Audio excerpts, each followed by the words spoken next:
আজকে আকাশের অবস্থা দেখতেছেন, বৃষ্টি আসবে। একদিন আল্লাহকে জিজ্ঞেস করলো মুসা নবী, হে আল্লাহ, আপনি খুশি হলে কি করেন? আমার আল্লাহ জবাব দে, হে মুসা কালিমুল্লাহ, আমি খুশি হলে একটু একটু বৃষ্টি নাজিল করি। তখন আবার জিজ্ঞেস করলো, হে আল্লাহ, এর থেকে বেশি খুশি হলে আপনি কি করেন? তখন আমার আল্লাহ জবাব দে, হে মুসা কালিমুল্লাহ, এর থেকে বেশি খুশি হলে আমি একজন মানুষের ঘরে মেহমান পাঠাই। তখন আবার জিজ্ঞেস করে, হে আল্লাহ, এর থেকে বেশি খুশি হলে আপনি কি করেন?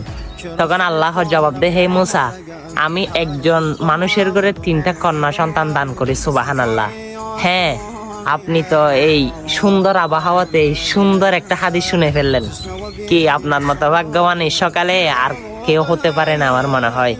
ভিডিওটা শেয়ার দিয়ে সকল মানুষকে জানিয়ে দেন না। আরে ভাই, হয়তো আজকের দিনটা উসিলা করে আমার আল্লাহ আপনাকে কবুল করতে পারে। আমিন।